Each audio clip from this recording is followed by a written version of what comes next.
Tierra con Julio Peñalosa Bretel. Buenas noches. En este Cable a Tierra conversamos con Eduardo del Castillo, exministro de Gobierno y ex candidato a la presidencia por el MAS y PSP. Ya se saben los resultados con claridad. El MAS y PSP apenas pudo conseguir salvar la sigla con el 3% y fracción de los votos, en un momento en que el bloque popular, el llamado bloque popular, se encuentra en una profunda crisis, producto de su división, de su fragmentación y su desparrame. Vamos a hablar de la política boliviana, de lo que vino pasando en estos 5 años con el gobierno de Luis Arce, qué pasó con Evo Morales y la división que generó, qué pasó con las elecciones del 17 de agosto pasado y qué puede pasar con los resultados que nos va a ofrecer la segunda vuelta en la que participan Tuto Quiroga y Rodrigo Paz. Bienvenidas y bienvenidos.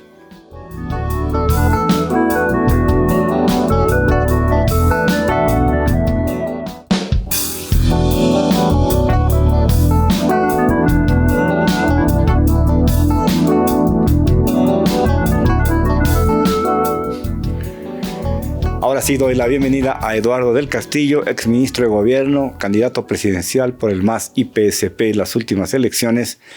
Bienvenido, Eduardo, a Cable a Tierra. A ver, no es habitual que un candidato al que no le ha ido bien en los números electorales dé la cara a 2 meses de las elecciones, en un momento en que nos estamos supuestamente aprestando a vivir lo que será por primera vez en la historia de Bolivia la segunda vuelta.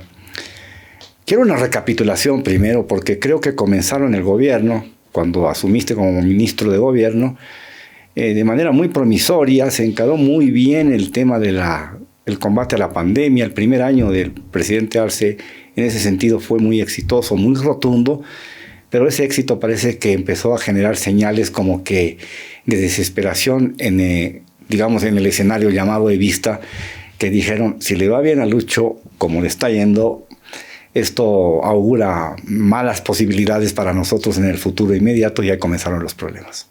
Bienvenido. Muchísimas gracias, Julio. Primero, aclararle a todo el público boliviano que esto no está grabado en Perú, ni en Paraguay, ni en Brasil. verdad. Estamos aquí en la zona de Miraflores, en el departamento de La Paz.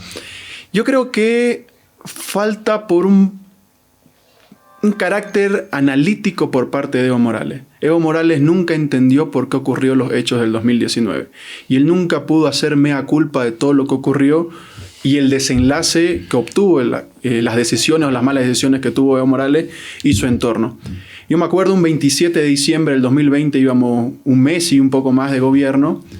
Teníamos una reunión con el presidente, 2, 3 ministros, algunos miembros del Pacto de Unidad, Evo Morales y algunos de sus dirigentes bien leales.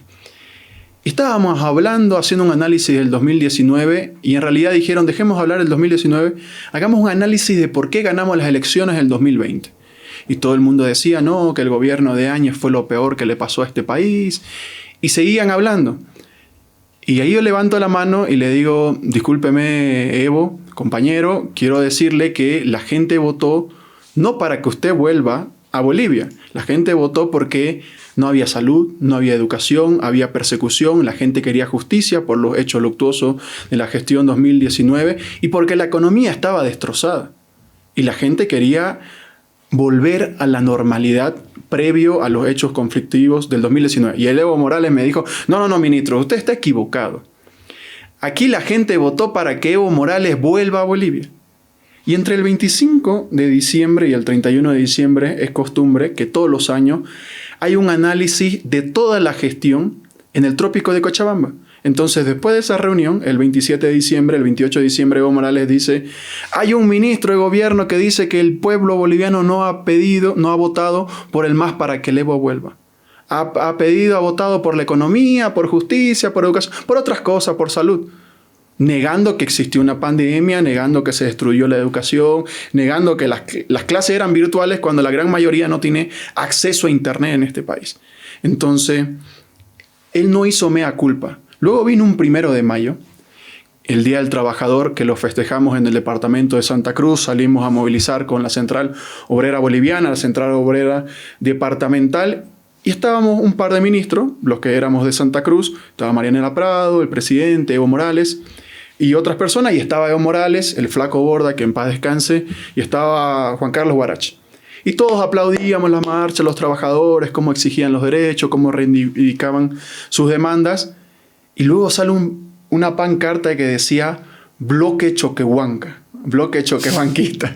Y yo creo que ese fue el epíteto para que Evo Morales diga hay que destruir este gobierno.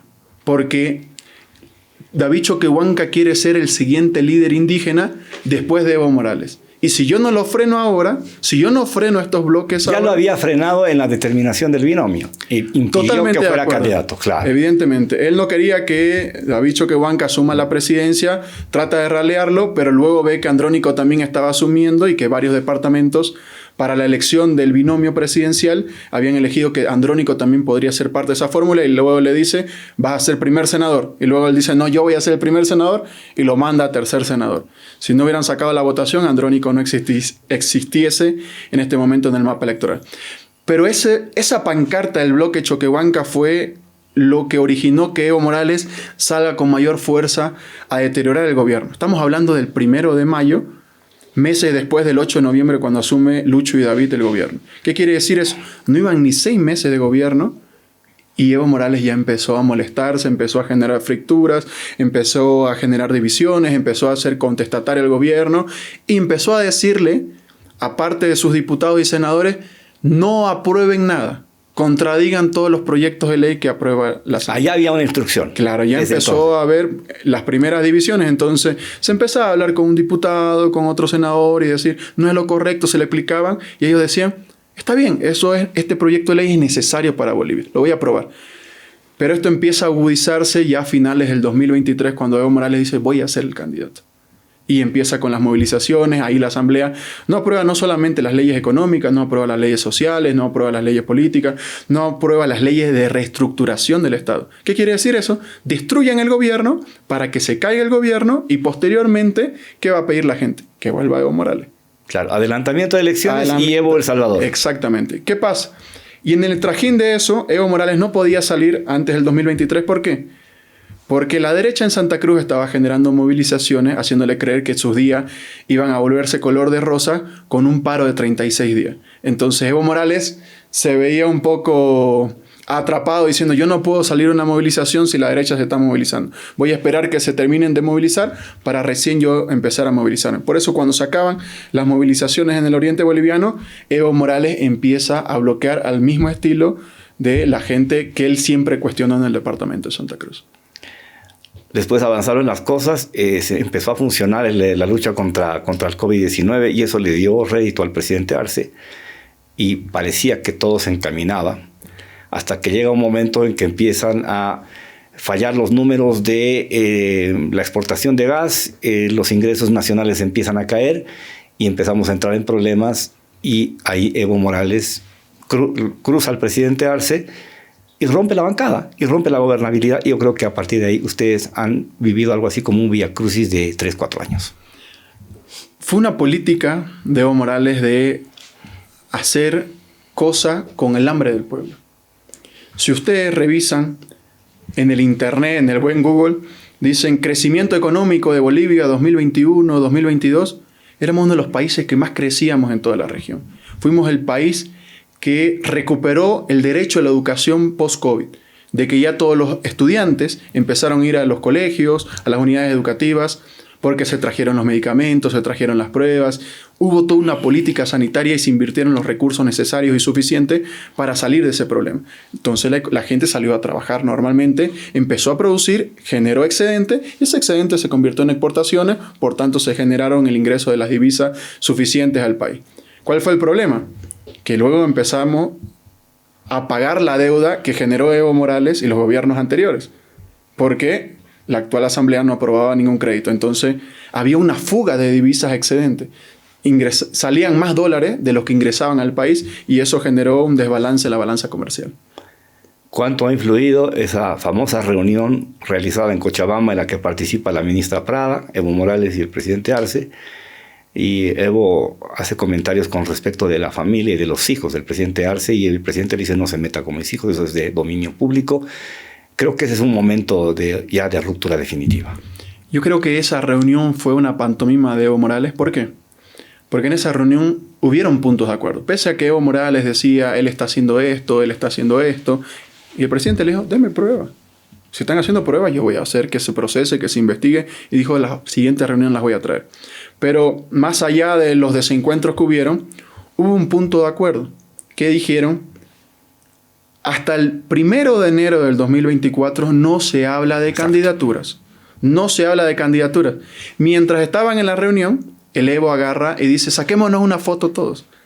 Y la gente que estaba ahí en el lugar dijeron, no, después nomás nos sacamos las fotos, igual nos vamos a reunir, ¿qué sentido tiene sacarse fotos todo el tiempo? Mientras ocurría eso, Mario Cronenbol en Santa Cruz estaba diciendo, Evo, presidente del Bicentenario.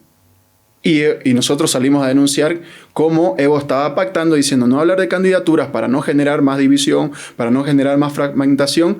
Y Mario Cronenbol está saliendo en Santa Cruz. Mario Cronenbol hace un par de meses salió a decir, Evo Morales me llamó y me instruyó, salí a tal hora en distintos departamentos, en La Paz, en Santa Cruz. Salió en el Alto también, pero nadie le dio mucha importancia como a Mario en el departamento de Santa Cruz. Ese es el problema de Evo Morales.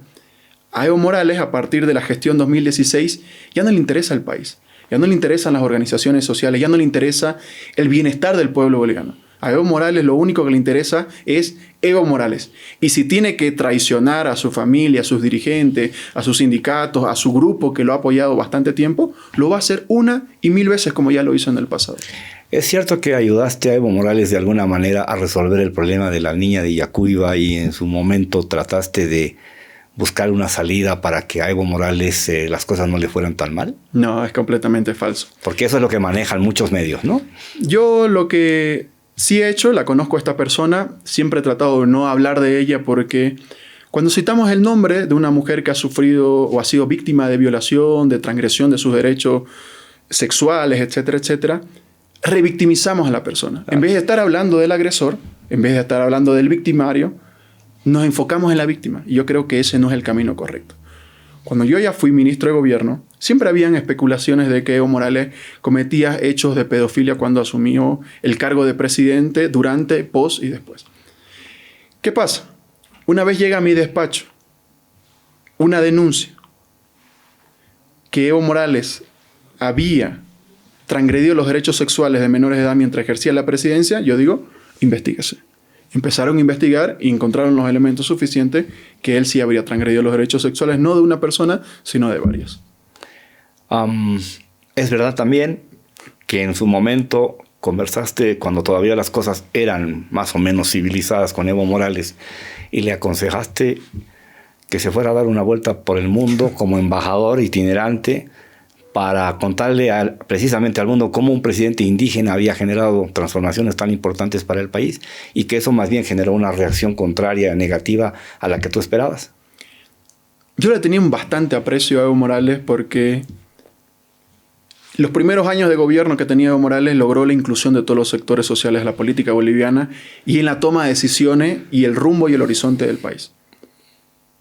Entonces, cuando yo ya soy ministro de gobierno, le digo a Evo Morales, yo le voy a decir lo siguiente y en palabras criollas y camba. Cuando uno tiene a su pareja y termina la relación, la persona que termina la relación está diciéndole volvamos, volvamos, volvamos, volvamos. La otra persona no quiere saber. Pero si cuando uno de los elementos de la relación se aleja, esta persona empieza a extrañarlo. Y dice, ¿qué está haciendo mi ex? ¿Dónde estará? ¿Qué estará haciendo? Y si yo la veo brillar, si yo la veo surgir, yo la veo profesionalizarse, yo la veo crecer, quiero que vuelva a ser mi pareja. Y yo le dije a Evo Morales, usted ha sido presidente 14 años, ha logrado la nacionalización, ha logrado parte de la industrialización, ha logrado sacar a Bolivia del analfabetismo y muchísimas otras cosas más. Hágase extrañar. Escriba un libro de todo lo que pasó durante su presidencia, tradúzcalo a la mayoría de los idiomas posibles y vaya a darse una gira por el mundo contando qué fue lo de su gobierno. Usted tiene que construir una mítica de lo que fue Evo Morales. Esto estoy diciendo a inicio de mi gestión, ¿no? Antes que me lleguen las denuncias, antes que me lleguen los... Y Evo Morales me dice, tú me quieres sacar de Bolivia. Tú me quieres expulsar de Bolivia. No quieres a Evo Morales en Bolivia. Yo le digo, no, todo lo contrario. Yo quiero que usted vuelva con la mayor fuerza posible. ¿Qué pasa? Álvaro García Linera les puede gustar a unos, no les puede gustar a otros, pero nadie sabe qué está haciendo. Y de vez en cuando escribe un artículo y todos corren a leer qué escribió Álvaro García Linera porque le interesa qué está pensando. Y luego desaparece meses o años o un tiempo prolongado. Y luego vuelve a escribir y todos van a leer qué escribió Álvaro García Linera. Entonces la gente, para amarlo, para criticarlo, para refutarlo, para cuestionarlo, lee lo que escribe Álvaro García Linera. Es el centro de atención por un determinado tiempo. Evo Morales no. La gente lo ve a Evo Morales y dice, basta. Todo el día hablando, cosas sin sentido, mintiendo y tratando de que alguna mentira se convierta en verdad, ¿no?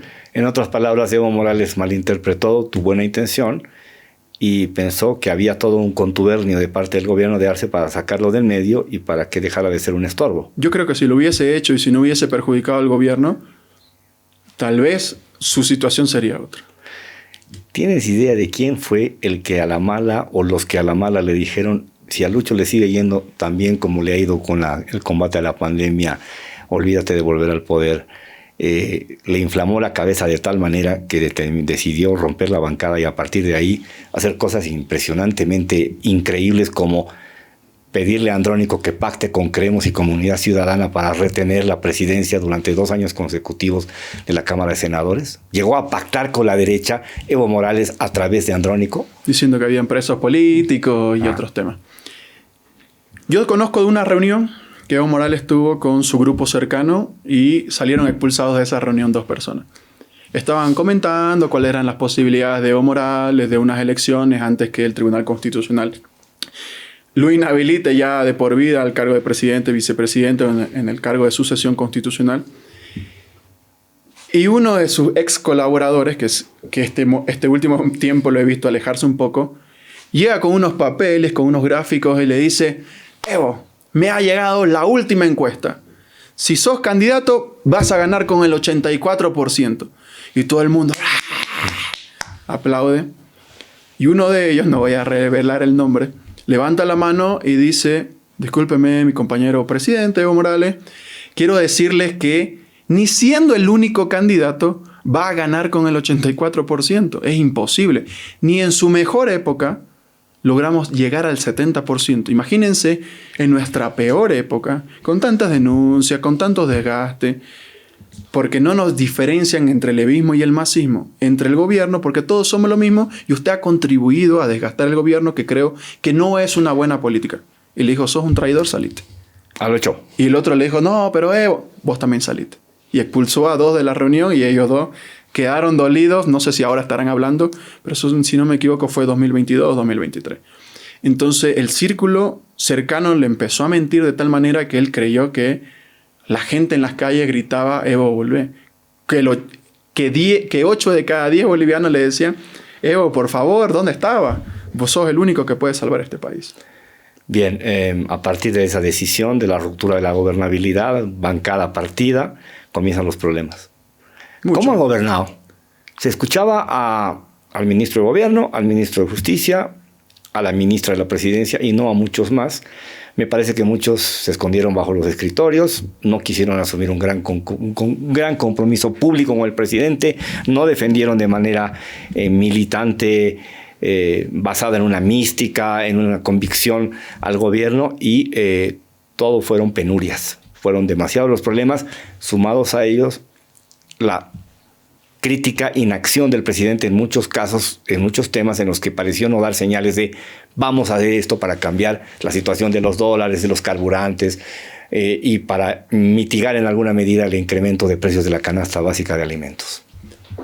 Yo creo que post ruptura, post palo en la llanta para que no avance la bicicleta o el carro, se debieron tomar otra serie de actitudes dentro del gobierno y lo hago como mea culpa, parte de ese gobierno. Yo creo que se debió tomar otra postura no tan purista en el sentido político. En la política uno tiene que llegar a hablar con todos los actores políticos. Sean buenos, sean malos, comulguen conmigo, no comulguen conmigo. Amigos o adversarios. Amigos o adversarios, es decir, como pasa en todos los países. Podemos tener mucha diferencia, pero si no hacemos esto, las consecuencias serán esto. Está en tus manos que yo te explique cuáles son los pros y los contras.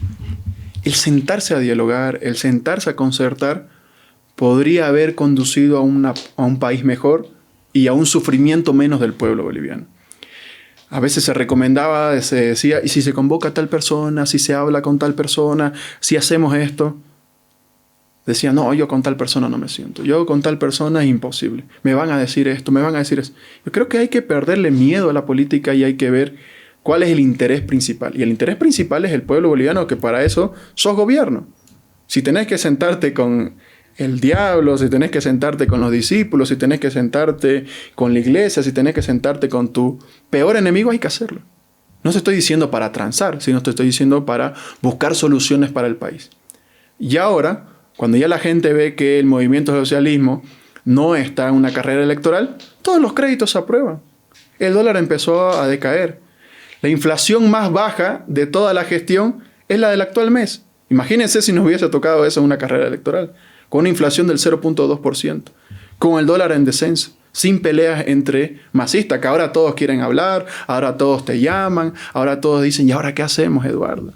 ¿Ahora cómo salimos de acá? Entonces yo creo que es algo que nos debe llamar profundamente a la reflexión y lamentablemente con esos intereses particulares, personalísimos, individuales, personalistas, van a hacer que el pueblo boliviano sufra.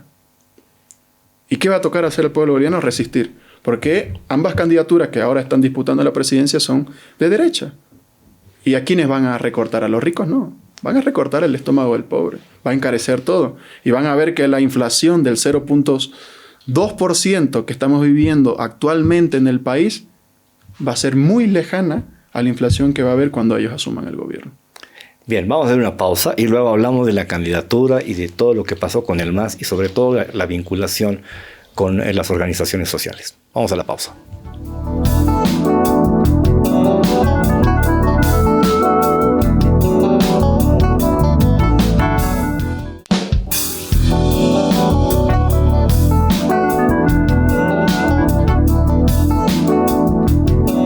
Continúo conversando con Eduardo del Castillo y ahora le pregunto sí, sabemos perfectamente las responsabilidades de Evo Morales, el tamaño de los destrozos que ha generado, porque yo creo que el MAS y el Bloque Popular han perdido, en realidad, en primer lugar, y no la derecha ha ganado. Exactamente. La derecha ha logrado conseguir los primeros lugares gracias a la autodestrucción del Bloque Popular.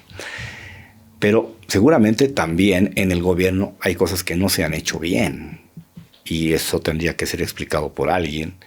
Y de repente sería bueno que lo explique el candidato a la presidencia del MAS, Eduardo del Castillo. ¿Qué ha pasado ahí? Yo creo que si hubo un error, fue la falta de toma de decisiones inmediatas. Cuando uno ejerce una cartera de Estado o una responsabilidad, es para asumir responsabilidades. Para bien o para mal uno tiene que decir, vamos. No decir, veamos después, porque se pasa el tiempo. Creo que las decisiones deben tomarse de carácter urgente. Y yo creo que eso lo hemos visto no solamente en el actual gobierno, sino en los anteriores gobiernos del movimiento socialismo, que cuando ya las cosas se desbordan, hagámoslo. Señores, no funciona así la política. Si lo hubiésemos hecho en su momento, no hubiéramos llegado a esta etapa, porque cuando ya lo propones en la última etapa, la gente dice, no, esto ya no sirve. Esto ya no funciona. Y lo otro, que pasó más allá de no tomar las decisiones en los tiempos oportunos, hay un fin de un ciclo. Hay un desgaste natural en cualquier sociedad cuando ya uno ve lo mismo 20 años. No sé cuál es tu plato favorito, Julio. Supongamos que es la lasaña. Y yo digo, la lasaña es lo mejor del mundo. Me como el lunes la lasaña, el martes, miércoles, jueves, una semana, 2 semanas, y la tercera semana uno dice, ya basta, no quiero volver a comer lasaña. Cuando uno ve un gobierno 20 años, dice, a mí no me importa, ya no quiero esta lasaña. No me importa si me traen un fricharrón, un fricasé, un saice, tráigame lo que sea, pero que sea nuevo, quiero probar algo nuevo. Y eso pasó en la juventud. Yo creo que una de las críticas también dentro, no solamente del gobierno, sino dentro del movimiento socialismo fue reinventarse. No podemos seguir hablando al país como si estuviésemos en el 2005. No podemos seguir hablando al país como si estuviésemos en el 2019 o el 2020. Tenemos que hablarle al país cómo estaba cumpliendo recién su bicentenario. 200 años de libertad que lamentablemente pasó como una fecha cualquiera. Bolivia cumplió 200 años de independencia, 200 años de creación, Sin 200 años de libertad. Sin trascendencia. Y a mí me lamentaba porque cuando yo me vine sin querer a vivir a La Paz, los 6 de agosto, todas las calles eran rojo, amarillo y verde y me emocionaba y me enaltecía el pecho. Y ahora cumplimos 200 años, ni con decreto supremo diciendo que era obligatorio embanderar las instituciones públicas, ni las instituciones públicas terminaron de embanderarse. Ni siquiera cumplieron las normas que ellos mismos aprobaron. ¿Qué quiere decir eso? Nos faltó reinventarnos y crear una nueva mística. ¿Cuáles son las demandas de los jóvenes? Yo no le puedo decir a los jóvenes, voy a industrializar el país. Y el joven dice, a mí qué me importa. Yo no entiendo qué es industrializar. No supimos hacer, como dicen los jóvenes, el match entre lo que se propone y las demandas que tiene la sociedad. ¿Por qué la industrialización? ¿Por qué voy a industrializar? ¿Por qué voy a producir mi propio diésel en Bolivia? ¿En qué te va a beneficiar?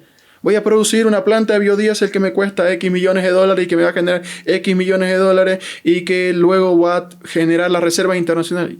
Y la gente de a pie dice, ¿y a mí qué me importa? Yo no le entiendo eso. O sea, no supimos explicar qué era lo que se estaba haciendo bien en el gobierno y cómo generaba beneficio en el pueblo boliviano. Cuando se busca la renovación, se debiera buscar desde la potencia de la unidad. Pero cuando quieres renovar partido, del Castillo con Arce, ministro, Andrónico, presidente del Senado, con Evo, y el MAS dividido, las posibilidades de ese lanzamiento, de esas nuevas figuras que expresan la renovación, para dejar de comer lasaña y comer otra cosa, me parece que nacen con freno de mano, y creo que eso les ha pasado. Es decir, los dos han ido por caminos paralelos y nunca han llegado a coincidir o a sentarse y a decir, bueno, golpemos la mesa, ubiquemos a Arce y a Evo Morales y digamos que nos toca a nosotros que representamos a esa nueva generación. ¿Qué pasó ahí? Falta de voluntad de Andrónico para dialogar, en su momento muy pegado a Evo Morales, y después le costó desprenderse y mostrar una actitud como ambivalente. Un día estoy con Evo, otro día no. Un día lo quiero, lo enaltezco y soy leal a él, y otro no, porque mañana tengo derecho a hacer mi propio camino político. ¿Cómo se lee esto?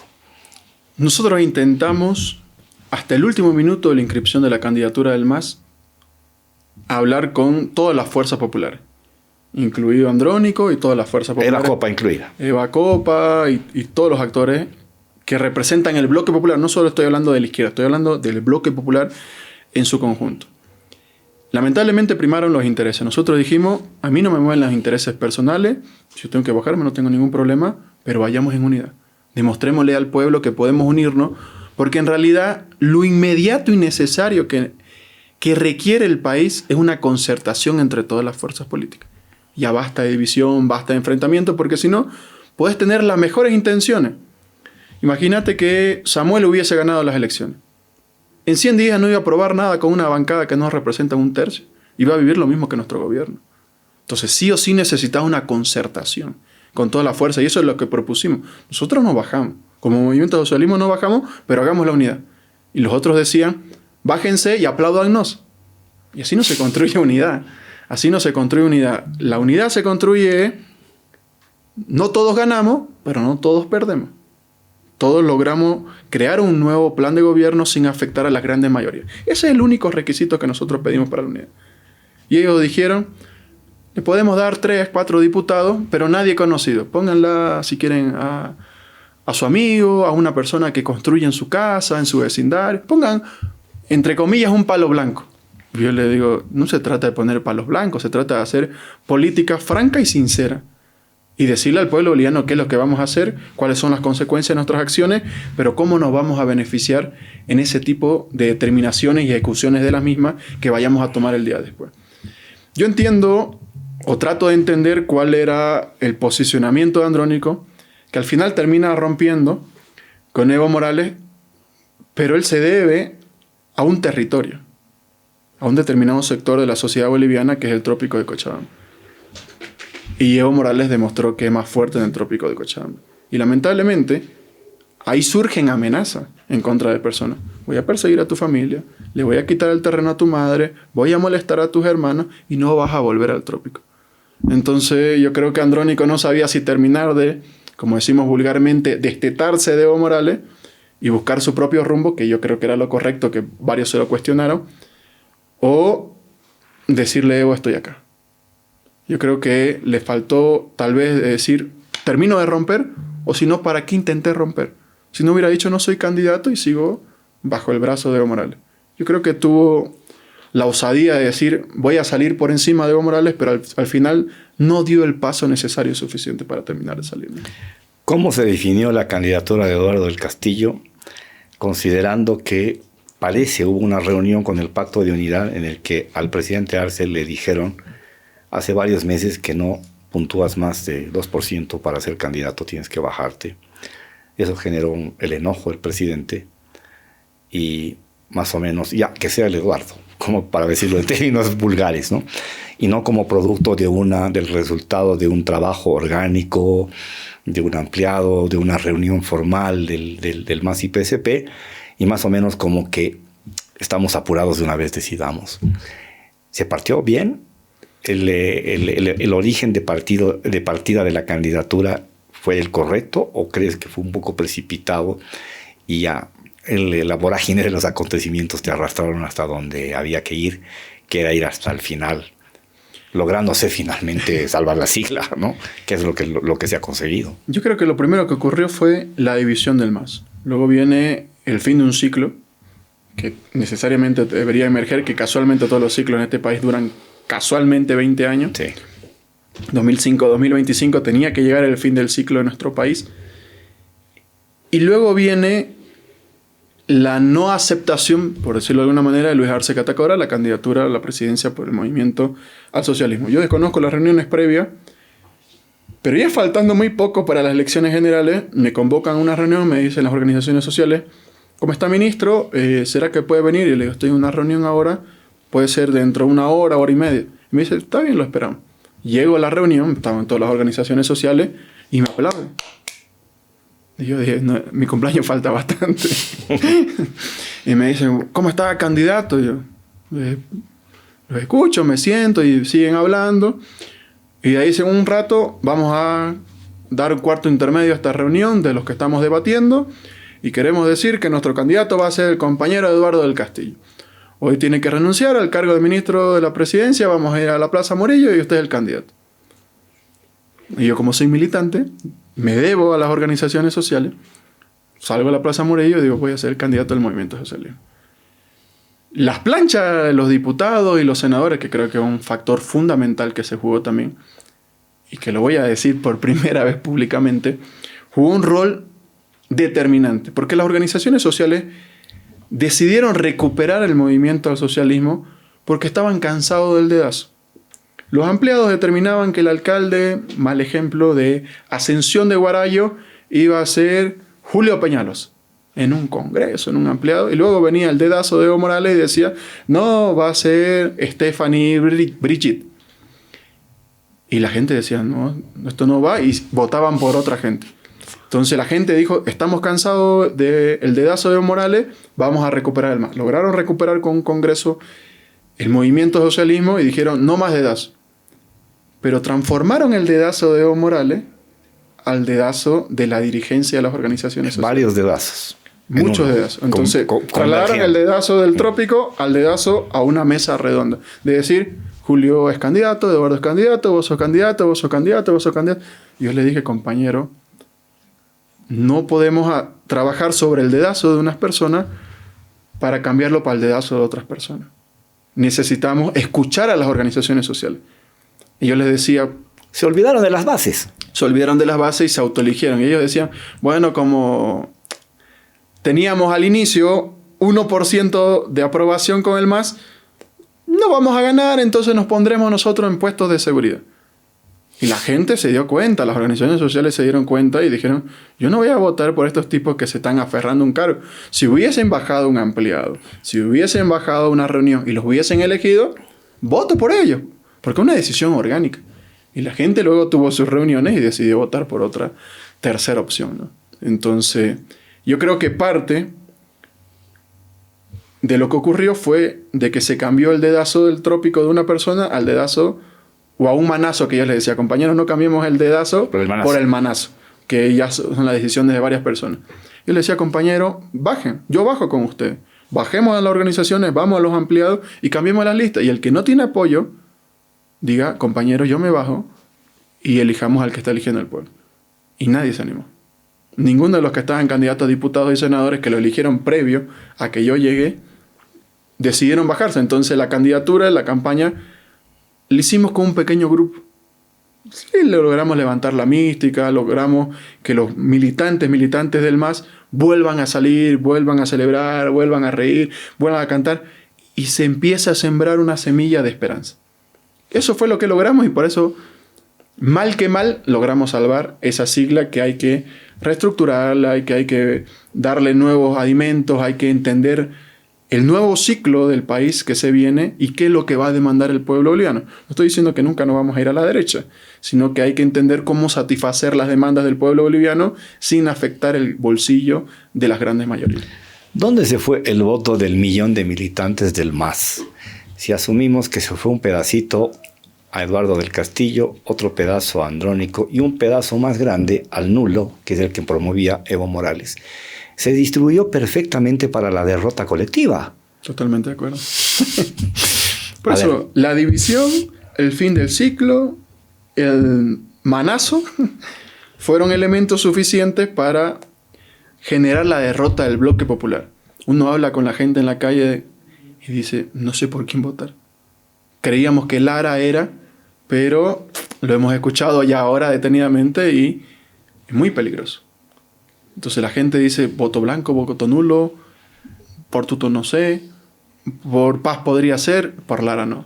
Entonces la gente está muy confundida que dice, ni siquiera quiere ir a votar. O sea, no hay un ánimo de campaña, estamos a menos de 15, 17 días de las elecciones y la gente no sabe por quién votar. No hay bandera, no hay mística en la calle, la gente no sabe qué va a pasar en este Los país. mítines políticos se realizan en auditorios cerrados para 300 personas. Porque cuando los mítines políticos se hacían a campo abierto, en estadios o en plazas o en coliseos con miles de personas, cuando el MAS estaba en su apogeo, ¿no es cierto? Entonces estamos viviendo otro momento, pero está claro que los destrozos parece que van a ser bien complicados de recomponer. ¿Cómo haces para levantar los pedazos de los rompecabezas y ponerlos nuevamente a la mesa y rearmarlos? ¿Qué van a hacer en ese sentido? Considerando que me da la sensación también de que hubo una desvinculación del propio gobierno, del Ejecutivo, con la candidatura y con la campaña tuya. Yo creo que muchas personas les ha llegado el momento de la reflexión. Muchas personas les ha llegado el momento de decir, ¿qué hacemos? Porque se vienen tiempos difíciles. No para las personas individuales, sino para la colectividad boliviana. Y hay que generar una respuesta a eso. Hay que generar una respuesta a las medidas que se vayan a tomar y decir, señores, lo que están haciendo, el decreto que aprueben, la ley que aprueben, estas son las consecuencias. Advertirlo. Para que el día de mañana, cuando pasen, se les diga, esto debió haberse hecho. Y la gente va a decir, votamos con el hígado, no con el corazón ni con la cabeza. Entonces, muchas de las personas han hecho mea culpa. Yo creo que hasta el propio Evo Morales algo de mea culpa ha tenido que hacer y decir, no gané nada con el voto nulo. No tengo ningún diputado que me defienda en Plaza Morillo, no tengo ningún senador. Tal vez si hubiese hecho una alianza, hubiese puesto un diputado, un senador por ahí, que defiendan al propio Evo Morales. No lo hizo. ¿Por qué? Por mezquindad. Por decir, mis votos no se van ni al MAS, ni a Andrónico Rodríguez. Yo prefiero quedármelo, que gane la derecha con un gobierno debilitado y volver a salir a las calles a convulsionar. ¿Para qué? Para que el pueblo vuelva a sentir hambre, en vez de construir un horizonte de país. Y yo creo que ahora he hecho mea culpa. Yo creo que es capaz de inventar una máquina para volver al pasado y decir, a ver, señores, organicémonos, porque ¿quién corre más peligro si entra a la derecha? Que ahora va a entrar el propio Evo Morales, ¿no? ¿Qué va a pasar con Evo Morales y qué va a pasar con Luis Arce? ¿Van a continuar en la política? ¿Qué percepción tienes? Evo Morales va a seguir siendo un referente de la política boliviana, eso es inevitable. Pero a mí nunca me convenció el hecho de que se hablara de arcismo, porque nunca hubo arcismo. Evismo sí hay, pero el arcismo dura lo que dura el gobierno. Se va a Arce y se acabó. Y con los líos personales, familiares que tiene, me parece que su situación personal es más complicada post-gobierno. ¿Qué va a pasar con esos que son los referentes históricos? ¿Y qué va a pasar con los que vienen de atrás, a los que no les ha ido bien en esta elección, pero que tienen el derecho de seguir caminando en la política? Nosotros vamos a caminar en la política del lugar que nos toque, como lo hemos hecho siempre. De asesor, en la calle, como abogado, en el ejercicio libre, en la función pública, en la función privada, donde nos toque. Vamos a seguir haciendo política porque creemos que es el espacio necesario y suficiente para transformar la vida de las bolivianas y bolivianos. Y eso lo hicimos desde el Ministerio de Gobierno. Tratamos de transformar la vida de las bolivianas y bolivianos sin filas, sin corrupción, metiendo a la gente a la cárcel cuando correspondía. Transformamos la vida de la gente. Pero ya viendo el evismo, es claro que para cualquier boliviano en este país, dentro y fuera del territorio, nadie dice que Evo Morales va a dejar de hacer política. Eso es mentira. Un grupo de personas, hemos hablado con Luis Arce, con el actual presidente, y él nos ha comentado, una persona le preguntó, ¿vas a seguir haciendo política después del gobierno? Y él dijo que sí. Yo recién hablé con él y le pregunté qué va a hacer. Y me dijo, yo acaba el gobierno y me voy a quedar en mi departamento, voy a seguir dictando clases y luego veré. No tengo un plan diseñado todavía, pero me voy a quedar en el país dictando clases todavía. Luego veré qué hago. ¿Cómo se concilia el Chapare, fundamentalista, proevista, enceguecido religiosamente por su dios Evo, con el resto del masismo o del bloque popular que está desparramado por todo el país? Esa es una construcción compleja, ¿no? Pero hay que encararla si quieren aspirar a algo, si no... Yo creo que el propio Evo Morales en determinado momento va a decir hay que trabajar en la unidad. Porque él ya sabe que no es el factor más grande, evidentemente, pero no es el único factor. A diferencia que cuando él era gobierno. Ahora hay un Andrónico, ahora hay un MAS dispersado. Ahora no podemos olvidar, grande, pequeña, mediana, hay una Eva Copa. Hay otros liderazgos emergentes que están surgiendo en el país. Que Evo Morales no tiene la vida comprada hasta los 1000 años. Tiene que generar el recambio generacional en el país. Entonces él mismo va a entender que en determinado momento, no sé si ahora o en 5 años o un poco más, va a tener que él ir presionando en el factor de la unidad. A no ser que él se crea el doctor Paz, que con 83 años puede llegar a gobernar el país. La prueba referencial van a ser las subnacionales, gobernaciones y municipios. Y yo ya tengo información de que, por ejemplo, para La Paz hay 9 candidatos o precandidatos. Un poco más, creo. Y no hay candidato del MAS y PSP. Por ejemplo, por unidad de Doria Medina va Lupo. Roxana Pérez del Castillo va, pero no va por el MAS. Se ha desmarcado. Doc Bailer tampoco va por el MAS. Y así van apareciendo otros. Y ninguno de los que conozco o de los que me han informado que serían candidatos iría por el MAS. ¿Qué van a hacer?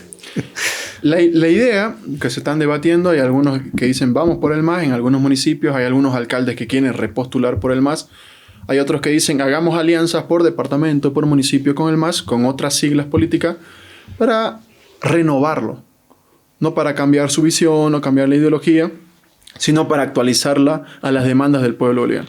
Entonces varios alcaldes nos han manifestado al presidente del MAS o a varios elementos que dicen que quieren repostularse con el MAS. No estoy hablando de las ciudades capitales principalmente, pero hay varios actores, voy a decir entre comillas, ex-masistas, que van a buscar la silla municipal en distintos municipios del país. Eso no quiere decir que se hayan convertido de derecha. Eso no quiere decir que se hayan alejado de sus principios. Es normal, es razonable que cada uno busque su interés personal a través del interés colectivo. ¿Qué quiere decir eso? Voy a solucionar los problemas de la ciudad y a cambio yo voy a buscar ser el alcalde o la alcaldesa de determinado municipio. Entonces yo creo que el MAS sí va a participar, tal vez no con el azul, tal vez no con el nombre, pero sí va a participar la estructura. Pero también probablemente Evo es pueblo que seguramente ya va a tener personería. No le alcanza. No le alcanza. Legalmente no le alcanza. Va a tener que buscar a alguien y cada vez lo veo más difícil. Va a tener que pactar. Va a tener que pactar con alguien. Que es lo que no hizo para no creo que para las subnacionales diga voto nulo. Y sus alcaldes le van a decir, yo no voy a perder la alcaldía. Porque sería un contrasentido y una barbaridad. que el bloque popular, teniendo la mayoría de los municipios en el país, los vaya perdiendo en esta nueva elección. Totalmente de acuerdo. Por eso, al levismo, al masismo, a Morena y a los distintos frentes políticos del bloque popular, no les queda otra que hacer alianza. Hay algunos que dicen, voy a crear mi... O sea, el único camino es la unidad, no hay otra. Voy a crear mi agrupación municipal, voy a crear no sé qué. Pero si se hace una alianza para las subnacionales, fácilmente puedes tener 100 alcaldes en todo el territorio nacional. Y decir, señores, no estamos muertos, tenemos 100 alcaldes, nos vamos a organizar, vamos a resistir. Ojo con las políticas que vayan a hacer en contra del pueblo boliviano. Ojo con el perjuicio que vayan a hacer para las grandes mayorías para beneficiar un pequeño sector de la población, que son los beneficiarios de las épocas neoliberales, son los que se adjudicaron las empresas. Ojo con lo que vayan a hacer si es que nos quitan el pan de la boca para darle el churrasco a ellos. El único candidato a la presidencia de Santa Cruz de la Sierra, Eduardo del Castillo. ¿Qué va a pasar con Santa Cruz? Considerando los antecedentes de Camacho, que promete volver a ganar la elección por la gobernación, pero supongo que el bloque popular lo intentará nuevamente. Pero precisamente Santa Cruz es el desafío más grande para generar las articulaciones necesarias que permitan competirle, porque si no, Camacho los va a pasar por encima. Yo creo que Camacho va a buscar la reelección en la gobernación, creo que eso es indudable. Pero yo creo que la mitificación de Camacho, una vez sale de Chonchocoro, empieza a cometer una serie de torpes. Una de ellas es el estadio Tawichi, que impidió... Perdieron la sede de la Copa Sudamericana. Y la otra que él con sus propias palabras dijo que no fue un secuestro. O si fue un secuestro fue pactado, porque él dijo, a mí los policías me avisaron cuando me iban a detener, me dijeron la hora, me dijeron la forma, poco más me dijeron, peinate, ponete guapo, que vas a salir en una fotografía. Y la gente dice, salí a las calles porque me dijeron que te secuestraron.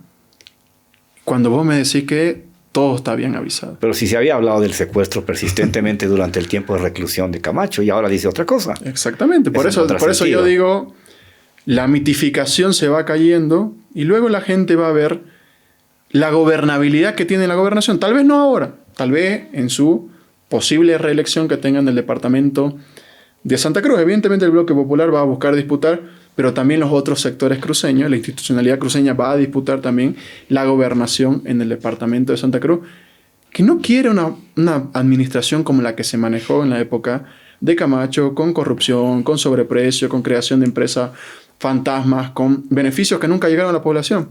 Yo les pregunto a la gente que comulga conmigo y la que no comulga conmigo, ¿qué hizo Camacho en Santa Cruz? ¿Qué obra hizo con el presupuesto? O sea, ¿qué hizo por Santa Cruz? ¿Qué hizo por Santa Cruz? No, que Evo Morales. No. Como gobernador, porque eso lo hizo como activista, como cívico, como político. ¿Qué hizo como gobernador? ¿Cuánto riego hizo? Traicionaba a su propia gente como Paola Aguirre, por ejemplo. ¿Cómo luchó contra los incendios? ¿Contra los incendios qué hizo? Compró 5 palas, un tanque de agua y dijo, aquí está. Yo no sé si van a haber incendios a fin de año. Espero que entren con la mayor fuerza que les da la ley. Pero ¿qué medidas post-incendio van a tener? Los incendios comienzan en octubre. ¿Y quiénes incendian el país? Son las personas que producen. Y las personas que producen son tanto los campesinos, tanto los interculturales y en gran mayoría los empresarios, que son los propietarios de la mayor cantidad de tierra en el departamento de Santa Cruz. ¿Qué va a hacer con ellos? ¿Cómo se lee que Camacho haya pactado con Doria Medina y haya tenido que someterse a una derrota inapelable? Las logias y las corporaciones cruceñas y la poderosa Santa Cruz conservadora activó todos sus mecanismos y le dio un triunfo rotundo a Tuto Quiroga. ¿Cómo se lee eso? Ese es un espejo de lo que probablemente vaya a ocurrir en las subnacionales. Ojo con el candidato de Tuto. Claro. Ojo con si Tuto ganase las elecciones, en esta segunda vuelta, Tuto tiene toda la legitimidad para decir X persona es mi candidato a gobernador. Y ahí puede haber una división de los votos de la derecha tradicional en Santa Cruz, de la gente que apoya a Camacho. Puede haber un candidato nuevo con Tuto y ahí puede haber una referencia a un factor sorpresa del bloque popular, que no sabemos si irá a ir con el MAS, si irá a ir con un nuevo partido político, de que la gente vea los primeros meses del siguiente gobierno. Noviembre, diciembre, enero, febrero, marzo, son 5 meses que la gente va a medir qué está haciendo Tuto o qué está haciendo Paz, qué está haciendo el siguiente gobierno, y ahí va a reflejar en las subnacionales. Porque este país, mal que mal, siempre ha hecho una serie de contrapesos. El 2014, si no me equivoco, el MAS ganó las elecciones nacionales en Santa Cruz. Y las subnacionales las perdió. Las nacionales las ganó en La Paz, las subnacionales las perdió. ¿Qué quiere decir eso? Te doy el gobierno nacional, pero en el departamental pongo a alguien que te cuestione. Entonces no sé si por sabiduría popular el pueblo boliviano en los últimos 20 años ha elegido a alguien acá y aquí elige su contrario, su rival. Entonces habrá que ver qué pasa en las subnacionales. ¿Pueden hacer sana Eduardo del Castillo y la expresidenta del Senado, Adriana Salvatierra? Porque se supone que eran compañeros de Columna Sur y compañeros de causa y de lucha, pero que creo que se han dejado de hablar con todo este lío de la división. No puedo creer que compañeros, amigos, solidarios en el día a día de la política hoy día no se saluden. Yo la tengo bastante aprecio a Adriana, nunca voy a hablar mal de ella, nunca le voy a poner un adjetivo calificativo. Aprendí yo mucho de ella, creo que aprendimos juntos. Trabajaron juntos en el Senado. No solo en el Senado, previamente hemos trabajado. Trabajaba en una organización, ella trabajaba conmigo, luego fui al Senado, ella era la senadora, yo trabajaba con ella. Y luego se distanció, ¿no? Se distanció, ella eligió un camino, se fue con el levismo. Pero no podemos ser 100% cerrado en una cuestión. Nosotros no podemos creer, por ejemplo, si yo soy militante de izquierda, que voy a aplicar el marxismo de 1800 al 2025 y en Bolivia. Tengo que adecuar lo que yo pienso, lo que yo creo, a la realidad boliviana, a los tiempos actuales. Entonces, si yo sigo a una persona, tengo que tener la capacidad suficiente de cuestionar también a esa persona por los principios éticos, políticos, ideológicos en los que yo creo. Y Adriana en su momento, si no me equivoco, fue el 2017, 18, salió a cuestionarlo a Evo Morales por sus chistes machistas. Y eso le costó que la lleven a la congeladora. Y yo decía, wow, es Adriana Salvatierra la que puede cuestionar algunas cosas, decir, no me parece esto, voy y lo digo de frente. Pero Adriana ahora no cuestiona nada, no cuestiona ni lo bueno ni lo malo, no dice... Y todo lo contrario. Y se ha acercado. Entonces, se ha cerrado en la defensa de Evo Morales. Yo por eso nunca me voy a pelear con ella, he preferido no hablar. Ella también ha tomado la misma decisión y espero que en algún momento podamos encontrarnos, dialogar, hablar, hacer un análisis sobre el pasado, ¿no? Y ver cómo nos reencontramos hacia el futuro. Última pregunta, ¿cuál será la diferencia si gana Tuto o gana Rodrigo? En el discurso inicial, Rodrigo decía una cosa, yo no soy de izquierda, de derecha, soy centro. Tuto sabemos que siempre ha dicho, bueno, que trata de decir que es de derecha, dice, yo soy democrático, no sé qué, pero sabemos que es de derecha. Pero con la gente que se ha ido reuniendo, Rodrigo Paz en este último tiempo, con la gente que se lo ve muy cercano, con las últimas políticas que las va diciendo en los medios de comunicación, sabemos que es de derecha. Yo creo que la diferencia entre ambos, porque son casi lo mismo, porque están buscando las mismas personas, se están buscando los mismos entornos, están buscando las mismas familias para reunirse, se están financiando con las mismas personas sus campañas. Yo creo que la diferencia es que Tuto tiene menor bancada que Paz en la asamblea. Y yo creo que el rol determinante para los primeros años de gobierno y siguiente va a ser Samuel Doria Medina. Si gana Tuto, ¿los diputados y senadores de Samuel Doria Medina van a aprobar lo de Tuto? No, hay un problema personal muy hay que ver la habilidad. Hay una herida muy hay que ver la habilidad de Tuto si llega a ser gobierno. Si llega Rodrigo Paz a ser gobierno, Samuel Doria Medina no va a creer que él puede ser el siguiente gobierno, porque va a ser la misma lógica de Luis Arce Catacora y Evo Morales. Si Rodrigo Paz llega a ser gobierno, entre comillas, y lo hace muy bien, Samuel Doria Medina no tiene ninguna posibilidad de volver a intentar ser presidente. Por la edad, porque ya perdió muchas elecciones, etcétera, etcétera. Entonces yo creo que el factor equilibrante en esa asamblea va a ser Samuel. Sea quien fuese, si Samuel dice, mis asambleístas, porque tiene mucha cantidad de asambleístas, porque ha ganado la mayor cantidad de uninominales, se los queda, el siguiente gobierno se la va a ver en figurilla. Y Samuel va a decir, ¿vieron? era yo. Estos dos no sirven. Y vamos a seguir en la misma. Y vamos a seguir en la misma. Por eso posponiendo el país por la próxima elección. Por los intereses personales. Entonces, yo creo que un factor muy determinante para la gobernabilidad del siguiente gobierno, sea Paz o sea Tuto, porque sabemos que ambos son de derecha y nos van a llevar a lo mismo, que no van a poder aplicar su política si Samuel así lo decide. Algunos dicen que ya tuvieron acuerdos previo a las elecciones, que se reunieron en Estados Unidos y dijeron va a haber un acuerdo de gobernabilidad, si gana tal, esto se va a repartir así, si gana tal, se va a repartir así. Pero en determinado momento llegan las aspiraciones como la de Evo Morales, de decir yo trunco todo para que este gobierno no tenga la mínima posibilidad el día de mañana de repostularse. Entonces ahí van a jugar los apetitos personales, habrá que preguntarle a Samuel que puede decir una cosa y en los hechos vaya a hacer otra. Hay que ver la fidelidad de los diputados y los senadores si van a responder a las bancadas. Porque yo no veo, por ejemplo... Pueden partir las bancadas, ¿eh? Claro. Hay una alta probabilidad de eso. Exactamente. Yo no veo a los ex masistas, que ahora están en las listas de PDC como diputados y senadores, un actual alcalde, siguiente asambleísta del PDC, del MAS, que el día de mañana vaya a aprobar una política neoliberal que le instale Rodrigo Paz, por ejemplo.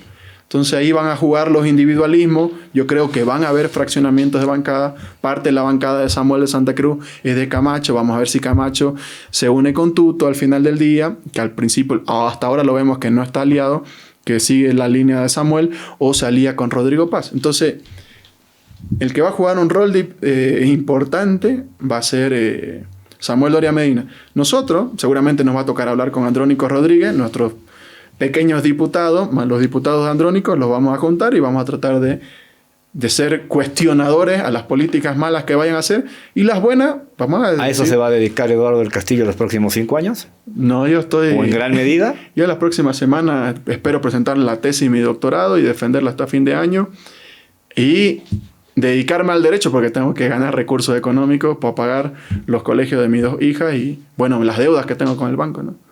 Bueno, gracias Eduardo. Hemos tenido una conversación que creo que nos permite una mirada estructural y abarcante de lo que ha venido pasando con la política boliviana a partir de los destrozos que se han generado dentro del bloque popular. Muchas gracias. Muchísimas gracias, Julio. Y a ustedes, buenas noches.